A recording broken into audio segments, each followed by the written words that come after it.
Olá, colecionadores e seguidores do canal Coisa de Colecionador. Vamos falar aqui de mais um item de colecionador. E é muito interessante esse item que eu vou citar aqui para vocês, porque é mais um exemplo de bandas de rock que são eternas. Por quê? Porque elas permanecem na estrada depois de 50 anos, de 60 anos. Isso é incrível, isso é para muito poucas bandas, pouquíssimas bandas de rock sobreviveram tanto tempo. E menos ainda dentro do chamado rock erudito, que é um dos meus favoritos. Vocês sabem que basicamente eu gosto de rock, mas eu gosto de rock erudito e do hard rock. Aliás, eu até faço uma fusão, o hard rock erudito.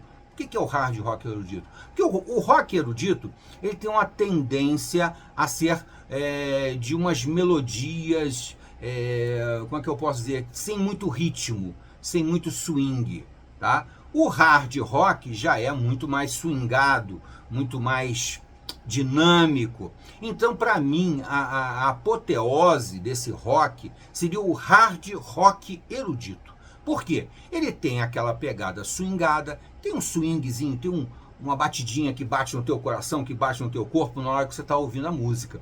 E ao mesmo tempo ele tem aquela erudição de arranjos sofisticados, de coral, de orquestra, de banda com vários instrumentistas que são talentos, né? São verdadeiros maestros e tal. Isso aí é o que compõe, na minha opinião, o melhor do rock, não tenha dúvida nenhuma. E dentro dessa praia, você vai ter então praticamente, sei lá, meia dúzia de bandas, acho que nem isso. Mas uma banda que praticamente não interrompeu a sua trajetória lá dos anos 70, se eu não me engano, começou em 72 ou 73, agora a memória agora vai falhar. Mas eu estou falando, gente, essa aqui, ó. Eu estou falando do Eloy. Eloy, gente, é uma banda alemã do início dos anos 70, que nasceu naquele grande movimento de rock erudito alemão, que tem bandas assim maravilhosas, grandes álbuns. Além do Eloy, você vai ter o Grobschnitt, você vai ter o N. Onsdorf, você vai ter outras bandas que fizeram o Triunvirat, né? Várias bandas que fizeram um trabalho maravilhoso no reboque do famoso rock inglês dos anos 70, do iniciozinho dos anos 70, né? Bem 1970 mesmo, né? Quando Pink Floyd, e Yes, e Genesis, e Emerson Lake Palmer, esse quarteto, né, que sustenta o rock erudito de uma forma geral. E no reboque então surgiu aquele movimento maravilhoso de bandas alemãs de rock, né? Mas de todas aquelas bandas alemãs do rock, praticamente ninguém sobreviveu esse tempo todo. Algumas bandas ensaiaram uma volta. Aliás, é uma coisa que também me deixa muito satisfeito. Eu tenho ouvido álbuns novos. Quando eu chamo de novos, álbuns com menos de 20 anos, né? Novos relativo, né? Novo, o que é novo? Novo em termos de quadrinhos é uma coisa que tem 1 ano, mas em termos de rock, é uma coisa com 10 anos, ainda é uma coisa nova, tá? Porque a maior parte, a essência do rock que eu mais gosto é lá dos anos 70, é o chamado consolidado do rock, né? Que eu costumo dizer que eu só gosto de 20 bandas, nada além disso. Tá? Mas dentro dessas minhas 20 bandas dos anos 70 tá o Eloy, que lançou esse álbum aqui, gente, ano passado, e praticamente não há uma interrupção na produção musical do Eloy alemão, não há. Tá? Se você for buscar a discografia do Eloy, você vai perceber que eles vêm produzindo álbuns novos desde o nascimento deles nos anos 70. É impressionante. E tem vários álbuns interessantes. É lógico que quando se inicia os anos 80, o rock erudito estava murchando, estava muito murcho mesmo, perdeu aquele glamour, aquele apelo popular que teve nos anos 70. E aí as bandas que tentaram sobreviver àquele movimento punk rock, aquela coisa que tinha que voltar para as bases, porque aquilo era muito sofisticado, aquilo era ruim, o bom era tocar pandeiro e uns tamborizinhos, uma guitarra tosca, tal. O movimento punk, o movimento grunge, né, aqueles movimentos musicais daquela época que exigiam a volta às bases do rock. Esse rock erudito era coisa de gente metida besta, era coisa de gente intelectual. Mas nada disso, é uma grande bobagem, né? Tanto é que a maior parte da música dos anos 80 só é reverenciada hoje em dia por quem viveu os anos 80, então tem aquela memória saudosista. Então ainda curte aquele rock bem basicão que foi feito nos anos 80.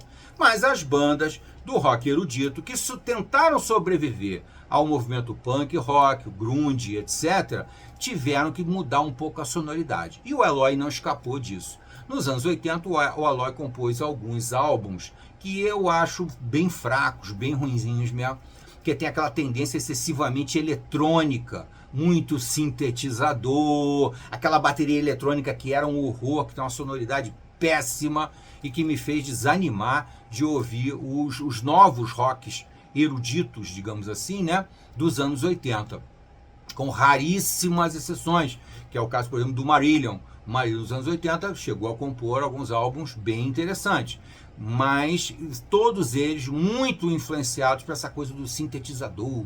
Eles descobriram o sintetizador, então todo mundo tocava a porra do sintetizador, só que a maior parte não sabia tocar porra nenhuma do sintetizador, só fazia cagada, só fazia porcaria.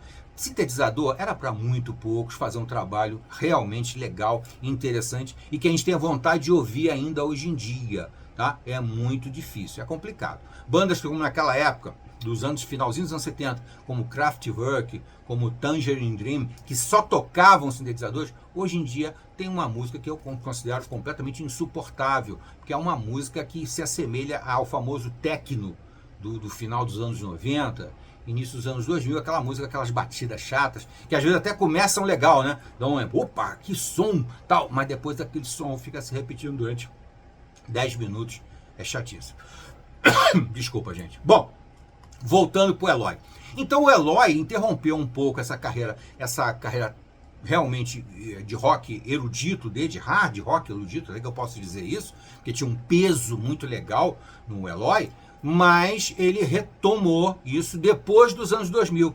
Que aí ele ultrapassou, né, sobreviveu aos terríveis anos 80 para a música, os péssimos, ainda piores anos 90, que foi o assassinato da música de uma forma geral, os anos 90, e chegou aos anos 2000, aquele marasmo, o mar parado, não bate uma brisa, não tem nada, e aí algumas pouquíssimas bandas muito talentosas viram uma oportunidade de voltar a navegar, que é o caso do Eloy, que não chegou a parar de navegar, mas retomou um caminho lá dos anos 70.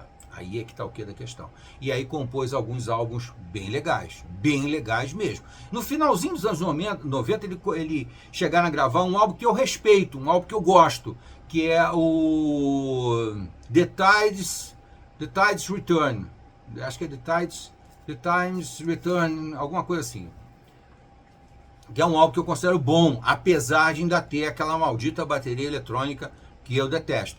Mas o The Tides Return Forever, acho que é isso, The Tides Return Forever, que é um bom álbum. Eu não tenho ele, porque eu ainda não consegui uma edição que eu acho digna de ter, né? Estojinho de plástico, vocês sabem que eu detesto, eu não coleciono estojinho de plástico. Mas depois disso, eles gravaram outros álbuns interessantes.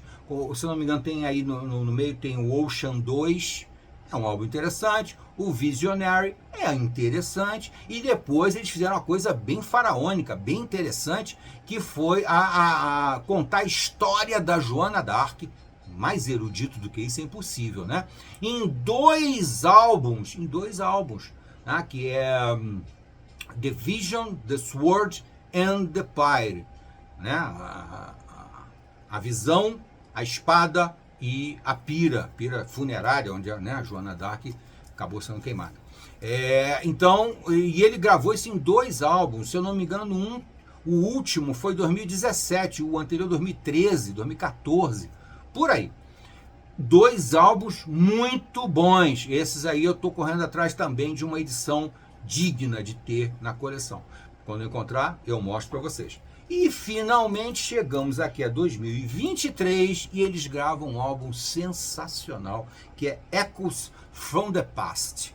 Echoes from the Past, meu amigo, se você gosta daquele rock erudito, com aquele peso legal do rock, aquele rock denso, forte, rítmico, com swing, e ao mesmo tempo com muita erudição, com coral, com orquestra, a banda pulsando mesmo, você vai adorar esse álbum aqui. Esse álbum, quando eu ouvi no streaming, que a grande vantagem do streaming é essa, né, gente? Você só compra depois que você gosta. Então, eu ouvi no streaming o Echoes from the Past e fiquei apaixonado por esse álbum de cara. Porque tem aquela coisa também. Tem álbuns que você gosta de cara. Tem outros álbuns que você demora um pouquinho mais a gostar. E tem outros que você não vai gostar nunca, né? Também tem isso, né? E tem alguns ainda também que você gosta de ver no primeiro momento, na empolgação, e depois você começa a achar que não é tão bom assim. Essas coisas todas acontecem, isso é normal. Por isso é que eu coleciono normalmente o que eu chamo de consolidado. O que é consolidado? Tanto na música, como nos quadrinhos, como na literatura. Eu coleciono coisas que eu já sei que eu gosto muito há muitos anos, né? Mas é lógico que colecionar coisas assim, consolidadas, custa mais caro. Então, quando eu procuro indicar aqui no canal de colecionadores, eu também me preocupo com os novos colecionadores, né? Que também não querem investir fortunas em coisas consolidadas há muito tempo e que têm um custo mais alto. Então, o que é bom para esse pessoal? Edições mais novas dos consolidados, que geralmente são edições mais sofisticadas, com mais detalhamento, com mais bônus, com mais extras, com um acabamento mais bonito, mais enfeitado e tal. Isso eu aconselho. E aconselho também as novidades, como Echoes from the Past do Eloy. Mas é sensacional, gente, é muito bacana mesmo. E felizmente, graças a Deus, a indústria já está entendendo que caixinha de acrílico, estojinho de plástico, ninguém mais quer aquela porcaria. Se for para comprar aquilo ali, eu prefiro ouvir no streaming, porque aquilo ali não acrescenta muito. Eu sei que a qualidade do CD é superior ao streaming, claro que é, com certeza. Mas eu gosto de juntar mais bônus, mais benefícios para gastar dinheiro numa mídia física. Então esse aqui sim, esse aqui vale a pena. Porque olha como aqui saiu o CD, só de cara para vocês. O CD saiu Digipack, que é o mínimo que eu acho adequado. O mínimo que eu acho adequado é isso aqui, tá? Saiu aqui com um encartezinho, bem legal, letra das músicas, ficha técnica, coisa toda que a gente gosta. Saiu com, eu já mostrei esse CD, esse estojo aqui em um mini pôster. Saiu com um mini pôster, logicamente, um CD também digno, com uma decoração bonita. Olha só que bonito esse CD aqui. É uma pena que a maior parte dos tocadores de CD não é aberto, né? Então você não vê o CD, mas é bonito, muito bonito. Além disso, quando o trabalho é bem feito, eu corri atrás também do LP. O LP é uma sonoridade diferente. Para quem é colecionador, para quem gosta muito de poucas bandas, que é o meu caso, eu gosto muito de poucas bandas. Dessas poucas bandas, eu gosto de alguns álbuns. É interessante você conquistar esses elementos. Então aqui está o CD. Não ainda nem abri ele aqui, mas que eu quis falar primeiro esse vídeo aqui falando com vocês. Depois eu vou fazer uma abertura dele aqui com vocês, fazendo um vídeo mostrando o LP por dentro, tá? Mas o que eu quero dizer para vocês é o seguinte: se você quer ouvir uma música boa, qualidade, uma coisa elaborada, uma coisa sofisticada, com uma sonoridade para você ouvir várias vezes, e cada vez você vai ouvir uma noção diferente, vai perceber uma intenção diferente. Aí depois você vai pegar, depois de ouviu bastante, aí você vai pegar a letra, vai dar uma lida na letra, vai interpretar a letra, ela por si só, e depois você vai analisar o conjunto.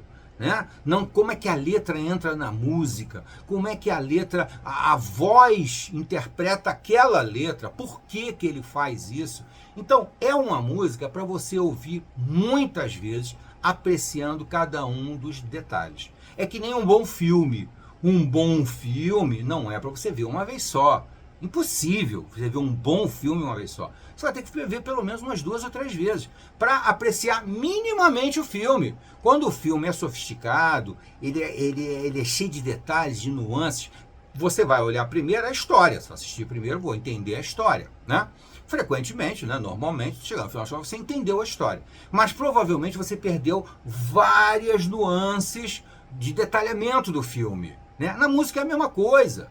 Na música é a mesma coisa. Você vai ouvir para ver, vai ter o primeiro impacto da música. Aí depois você vai analisar a melodia. Você vai observar, por exemplo, a colocação dos instrumentos. Porque tem todo um trabalho, né, de arranjo. O arranjo é isso. Onde é que entra a guitarra? Onde é que entra a bateria? Onde é que entra o baixo? Que baixo é esse? Como é que funciona isso daí?